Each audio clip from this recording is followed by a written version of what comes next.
Honourable members, this sitting is resumed. Prior to the suspension for the break, this Honourable Chamber was in the Standing Finance Committee. We will revert to such at this time.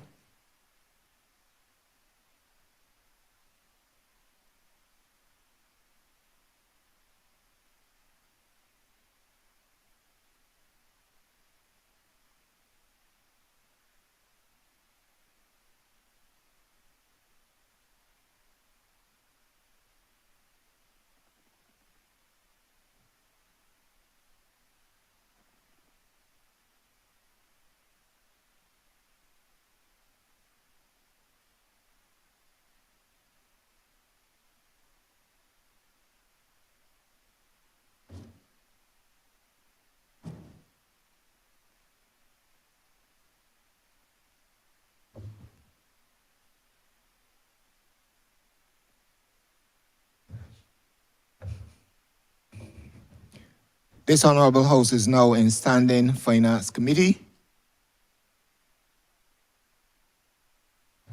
And before we go to the next Honourable Member, let me remind all Honourable Members of the rules, the standing orders governing this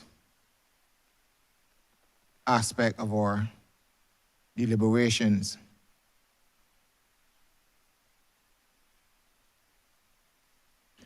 Five minutes is given to the Minister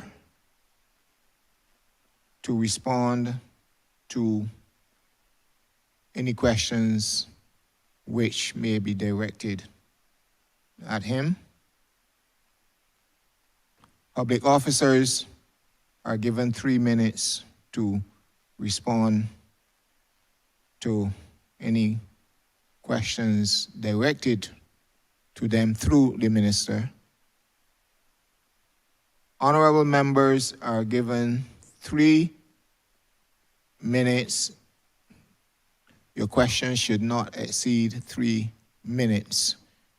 If you take 3 minutes for your preamble, then I would deem that you've asked your question and you will not then be allowed to proceed, or your question you will so be determined whether you want to spend your 3 minutes in an address or you ask the question in that time and you are allowed 3 questions at any one intervention. I hope that I am clear in that regard, and I therefore expect the cooperation of members of the House, even as we discuss the business of our country and our Parliament. Honourable Member for Christchurch South.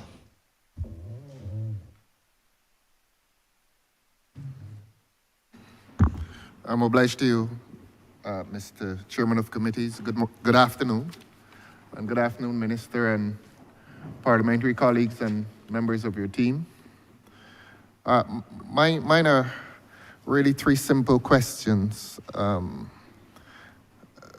attracted to this concept of mini stadia. I first heard it in here during a debate last year, and I know that it seemed to excite a lot of interest. Mine was more curiosity than interest, admittedly. And I thought that mini stadia, or I thought that stadium implied a running track. But of course, one wanted to know which athletic endeavor would have been the focus of this stadium. And I thought that if the focus was on athletics, at least you'd have a 4-lane track of about 200 meters so that young runners would have the experience of the bend in athletics. I understand that that is not the case, so that perhaps it was cricket. And I can tell you, Minister, that no stadium can improve cricket in Barbados. In fact, in the world, we have done better than any other acreage on any part of the globe in terms of cricket. So was it football? We did not know. Was it basketball? We did not know. I don't have I haven't visited any of them, so I speak from a position of ignorance, really. I do. I'm told, though, that the transformation becomes that of fencing the geographical area, the geographical recreational area. I'm told that's what is going on. I would urge the ministry to revisit that idea. A recreational area, you must feel, it must feel like an organic part of the community. Our best recreational areas are those areas contained within villages, within communities. I watch a lot of cricket on Saturdays, and my favorite destinations are the grounds that are contained within communities. You feel a part of the community, and the minute you build a fence, you're really separating it physically from the community. So that if the concept of mini stadia relates to a separation between the community and the recreational area, I wonder if the ministry would consider revisiting that idea. I know you're a person of sports, having coached 3 basketball teams and so on. You know that when basketball, I'm wrapping up, sir. You know that when basketball came to Barbados, 70s, 80s, the fence was built to keep the basketball in the area. These fences will now present as keeping the people out of the recreational area, and that's ironic. So that, Minister, please give us some concept as to what, unless you've answered it before, I haven't heard, but what is the concept behind the mini stadia? Is it track and field? Is it cricket? Is it football? Is it basketball? What is it? Thank you very much. Honourable Member, thank you. I don't know. It seems to me as if the information coming from your street is so flawed. Your street, by George. What I'm saying to you, what I'm sharing with you, you know, I give you that, you know, you have not walked at any of the locations, but I had some reports from Gore Hill, and again, like I said, the information from your street is flawed because I was told that there was one gate at Gore Hill that is currently fenced. All of the locations where, and I will ask Director Bascom to come after me to give you the fullness of these things. All of the locations where we're putting down the mini stadia, there's a minimum of 10 gates. And I had 2 females from my constituency said to me, look, this is a blessing because when I'm training on morning and my young ones are with me, I know there's a level of security because they just can't venture into the road.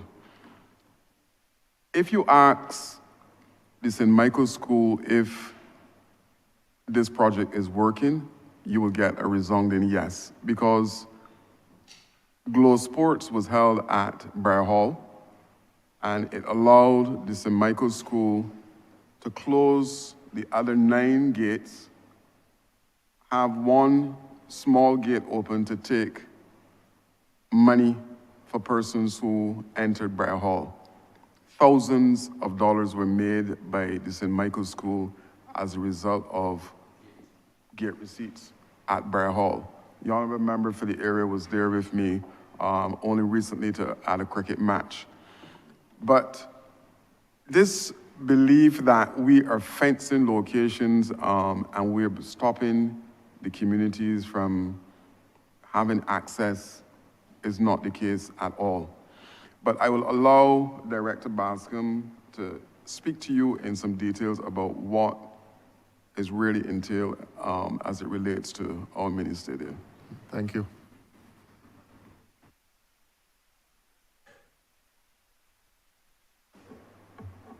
Good afternoon, everybody. I'll take this question for Director Bascom, as he's not here at the moment. The concept of the mini stadia, in general, when we hear the term stadia in Barbados, everybody thinks of the national stadium. And there has been a misconception, I would imagine, about what this mini stadia is about. The Honourable Member would have spoken to athletics, cricket, football. The concept of the mini stadia was to embrace all of those sports, not just one. As the Minister alluded to, having an area that can be secured where you can have paid events, having an area that can be secured against possible persons coming onto the field that may disrupt anything that's going on, and also an area that persons utilizing the areas, especially as all those areas are lit, can feel more secure in utilizing those areas at night in general.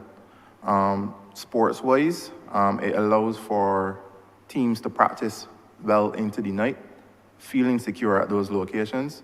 Part of the mini stadium concept is also to build out seating where there was none before. So the berms that you see will, at some point in time, I'm going to approach the clean and green part of the ministry to see if they can outfit some benches and stuff on those berms. We're bringing in bleachers that will provide additional seating. So the whole concept of mini stadia, not the Barbadian concept, but the generalized concept of stadia, is to build out the seating capacity, the security, and the lighting at these facilities so that persons can enjoy them well into the evening time.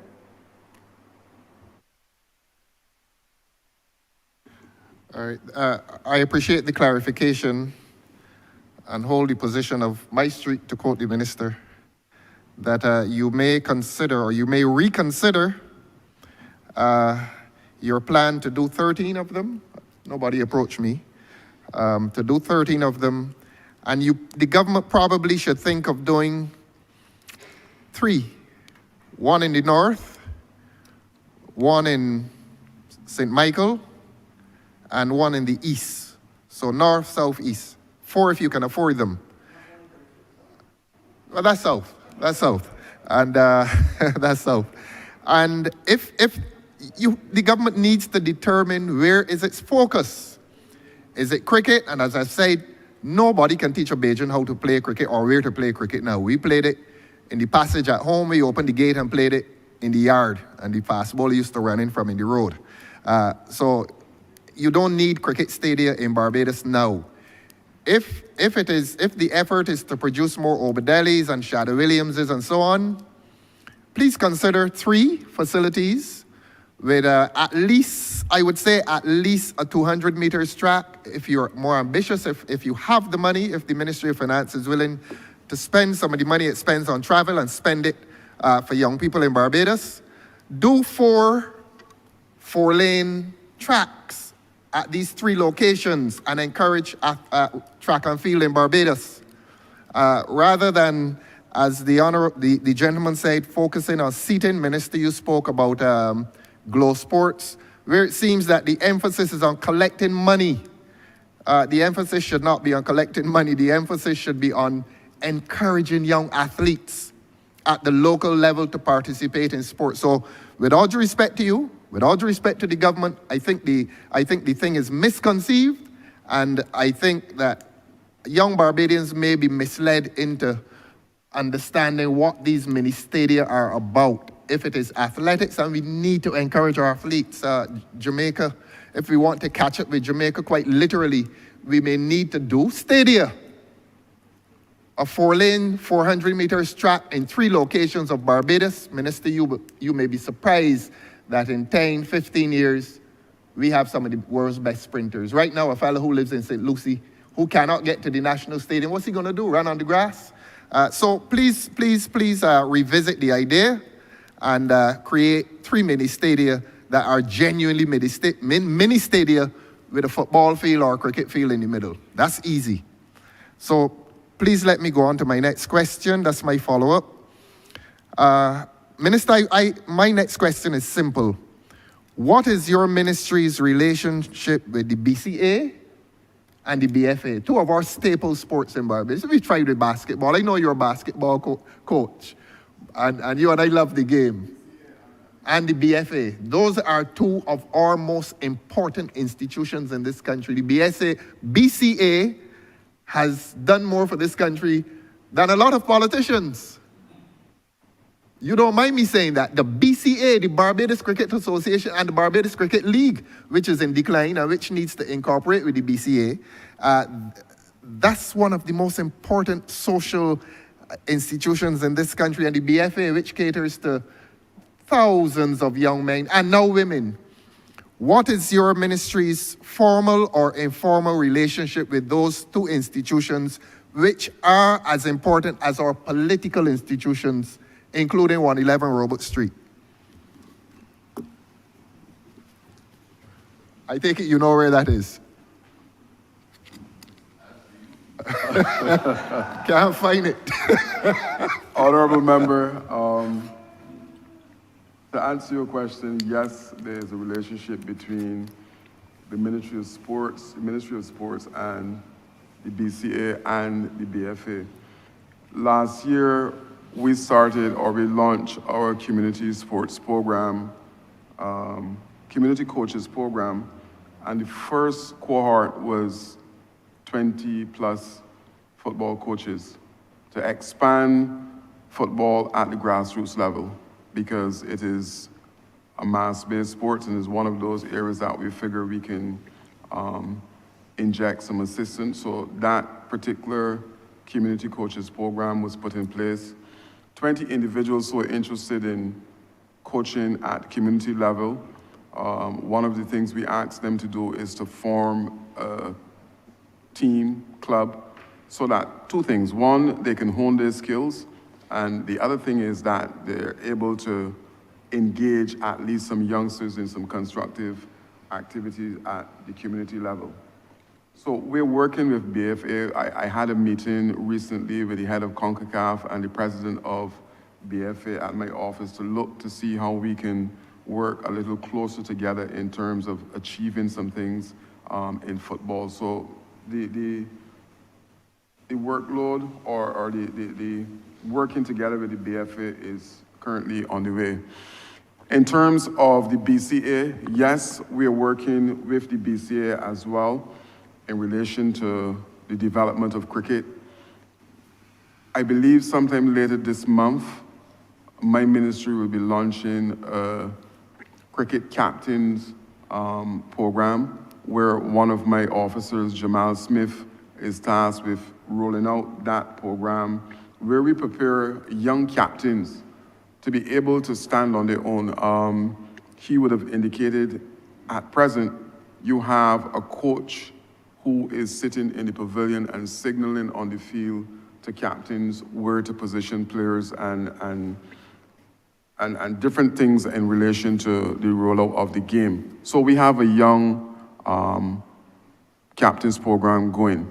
You mentioned the BCL. Again, by the end of this month, you will see a documentary coming from my ministry chronicling all of the work and those players who would have passed through the BCL. I'm actively looking to start a community-based program that will do 2 things. 1, provide, again, a structured sporting activity for those youngsters at community level. And 2, it is an attempt to resuscitate the BCL, who will act as a feeder into the BCA. And we are currently having meetings. There's one scheduled soon with the BCA to flesh out again how we can forge a working relationship with that entity. So yes to both of your questions. Okay. All right, thank you. I can make suggestions to you as to what should be done, but I suspect we're going to get that chance later this year when y'all call the election, and we're going to produce a manifesto And in that manifesto, we will tell the government, well, not the government, the people of Barbados what to do in relation to sports. So you will get a chance to read it later this year. Sorry, you That's know, not a question. I know. If I was your general secretary, I would not answer. But the truth is, honourable member, that you brought a manifesto already. But that's not my third question, Mr. Chairman of committees. The minister's I wasn't asking him where he's calling the election. The minister is commenting. Oh, he's commenting. Yeah, he has. That's But his right. that was my comment, and it was moving to my third question. That's his right to comment. I see, I will but move to you with your. He your is second upset about the question. prospect of an election later this year. By no means. I was making the point that your party brought a youth manifesto. Yes. And the truth is, it was at that point in time the best piece of fiction on island, because nothing that was written in that manifesto came to fruition. Absolutely nothing, honourable member. You did not implement. You did not implement it. If you're going to repeat the process of engaging in fiction, we don't mind reading fiction, Okay, but you know. All right. Let's go to another piece of fiction. I think you gave. Correct me if I'm wrong. You gave $5,000 to sporting clubs earlier this year or last year. That's the correct figure. We gave $20,000 $20,000 to per national federations for developmental purposes. 20,000 to national federations and For developmental purposes. yes, and 5,000 to clubs. Right. Yeah. So my figure is correct. 20,000 to national federations and 5,000 to clubs. And I take it that you have followed up. I take it your ministry has done something of an audit, and not a financial audit, but an audit as to how that has in fact developed the federations and the clubs, whether they've been able to, well, what have they been able to do? My simple question is, have you done a follow-up audit as to how these funds, small as they are, $20,000 in this day and age, the way y'all are running the economy, isn't going to do a lot. Have you followed up? That's the simple question. And what results have been yielded by this modest input of 20 for a federation and 5,000 for a club? Or is it just a patronizing gift to make people feel good about the government? Honourable member, I know it wasn't your decision, but you have to give account for it. I know it was not your decision. you know, you should not answer a question with a question. But the truth is that nothing from your organization can match what is happening in relation to what this government is doing for sports on island. Let's be real. I was in the ministry for 10 years, and I mentioned on Friday in my opening the 6 initiatives that came from the Democratic Labour Party in 10 years. The David Thompson, the Silver Hill, yes? Yeah, So but Minister, you would appreciate that I'm asking about now. I'm I don't want answering. a history lesson. The people of Barbados don't want a history lesson. They want to know what is happening to the $20,000 given to federations and the $5,000 given to clubs. I know we get there, sir. Thank you very much. You're very kind. So, yes, we intend to follow up. We're not cutting checks, honourable member, and giving any organization 20 grand. It is a case where you present to the National Sports Council a developmental plan, and this is all in keeping with developing sports at the grassroots level in this country. So, for instance, basketball, part of their remit from the international body is to engage or to have at least 100 persons enter basketball for the first time. So their funds will go in terms of providing basketball, cones, and whatever is required to be able to engage or have the coaches engage at that level.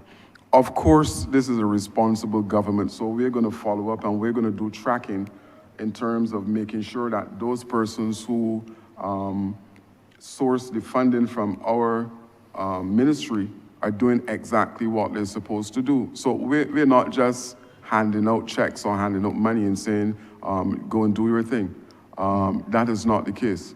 So yes, the short answer, when you come to, and I will allow Ms. Wildwood to speak to you in relation to some of the requirements, because we have had to say to a number of federations, go and rejig whatever it is you're proposing because you don't meet the requirements that government is requesting for you to source this money.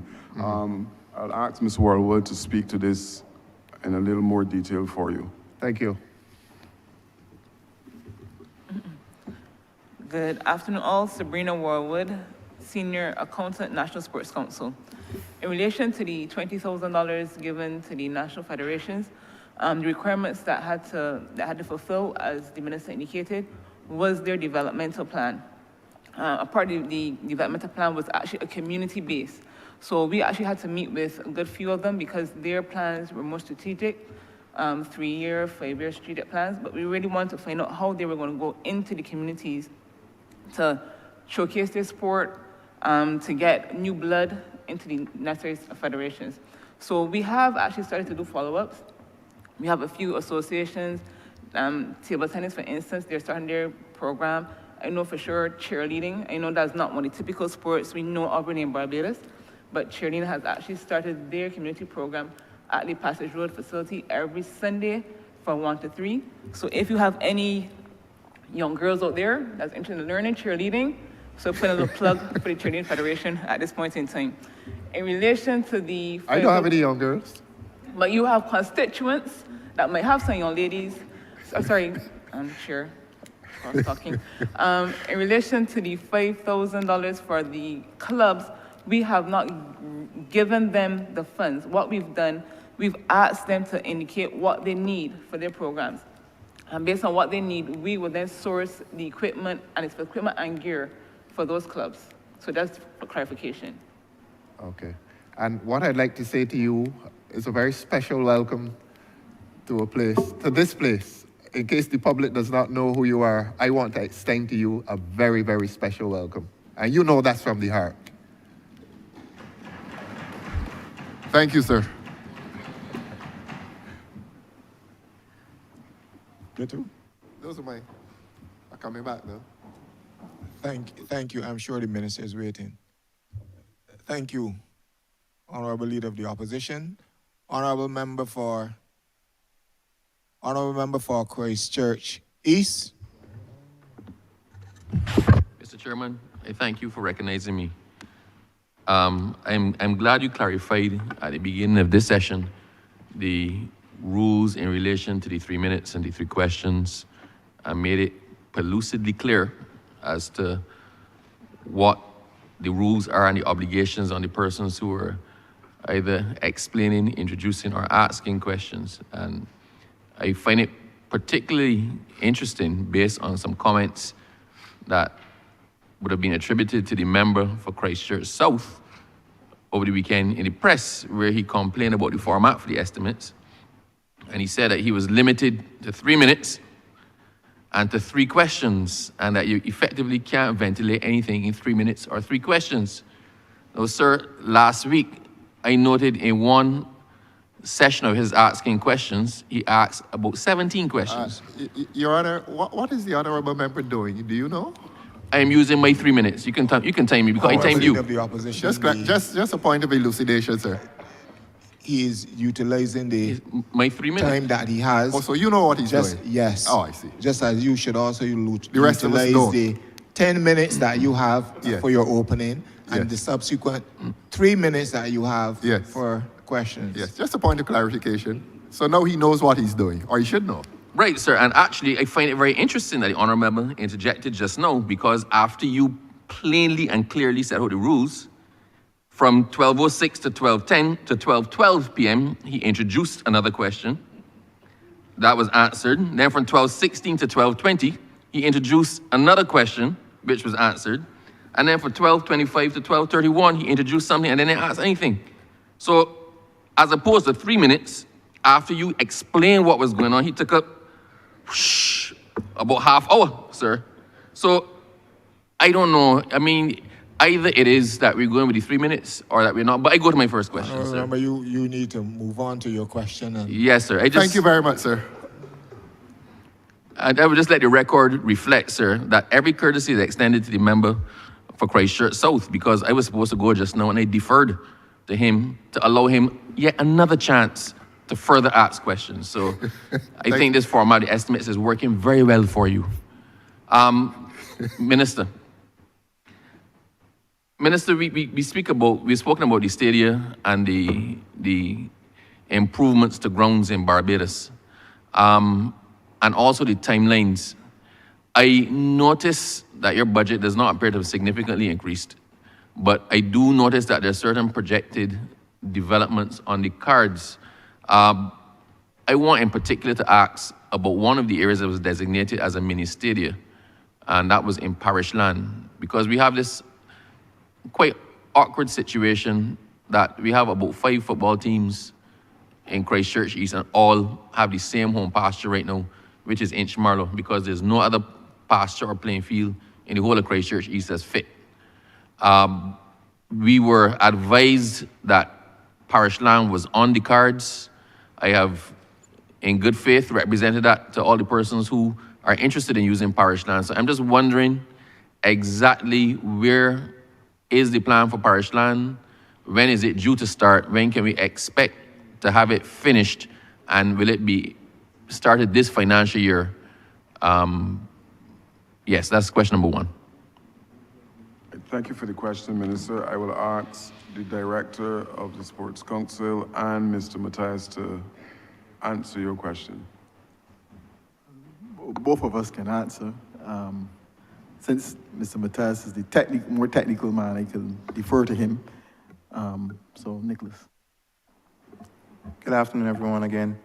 Honourable Member, I know this particular facility has been a point of importance for you over the years, and I'm happy to report it is going to be rectified very soon.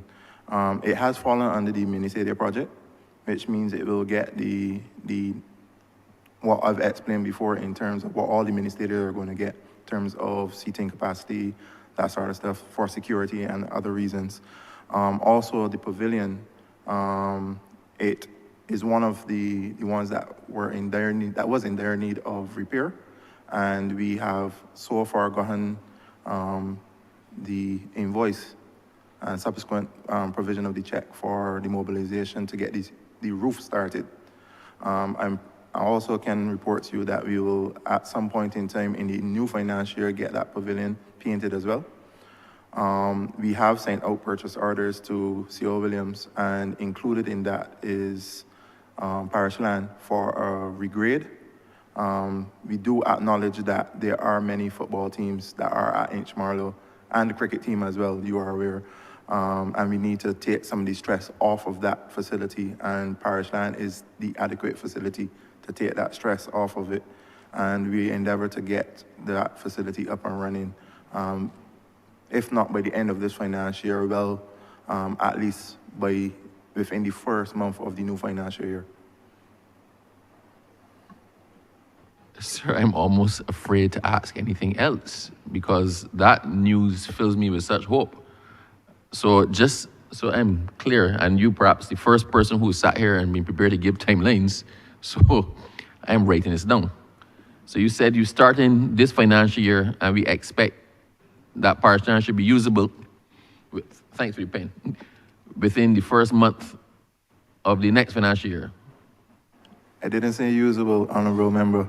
Regrades tend to happen in the dry season, and we wait for the approach of what we call the rainy season to get the grass to grow out again.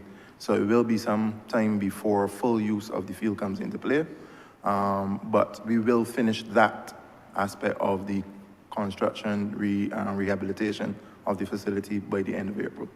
So use of the playing field is more or less attributed to how the grass can grow, and we keep it maintained from there. But the end is in sight. Yes. Bless you and your team. As we were talking about the multiplicity of teams, sir, and I don't want to vent, but I'll vent in a very short space of time. Minister, for somebody raised the issue that, a lot of these teams and sports initiatives are funded out of the pockets of the MPs. Right now, we, as you know, get $2,500 a month for community initiatives. So everything in your community that you as an MP feel to do, whether it's helping somebody, whether it's sponsoring a team, whether it's putting on a competition, effectively comes out of that $2,500, which I dare say on the floor of Parliament is woefully inadequate. I think it's been saying $2,500 for over 30 years, for quite some time. $2,500 in 1994 would be equal to over $5,000 now. We did the math this morning. So, Minister, my constituency is one that has a lot of sports in it, a lot of teams with everything: netball, cricket, football, youth football, road tennis, everything. It is exceedingly difficult as an MP to keep financing or encouraging or funding or sponsoring these many teams. I right now sponsor Abrams United Civil Science team, Parish Land football team, recently Potential Ballers football team, H. Marlow cricket team. Anytime anybody starts to practice something, I start to tremble. What is there within the bosom of your ministry to take some of this burden off of us and allow some injection of funds into teams for development, for training, for practical things like uniform? What is there within your budget that can help us to help people? Because we cannot do it with the budget that is given to us as parliamentary representatives. A simple answer to you, Honourable Member, is that embedded in the Youth Development Program, there's a component called Request for Assistance, and as long as that form is filled out and submitted to the ministry, then assistance is rendered to youth and community groups and clubs, similar to what you're identifying. So yes, there's part of the budget of the ministry is earmarked for doing exactly that, assisting clubs and community groups. And because you've so adequately answered the two questions that I did ask, I don't think there's a need at this point in time for me to ask a third, and I reserve the right to do so. Mr. Chairman, I beg to move that you don't report progress to Her Honor the Deputy Speaker and beg for leave to sit again. Beg second it. The question is that I do not report progress to Her Honor the Deputy Speaker and ask for leave to sit again. All honourable members in favour, say aye. Honourable members against, say no. Methinks the ayes have it.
Honourable members, your chairman of the Committee of Finance has sought leave and has asked for us to sit again.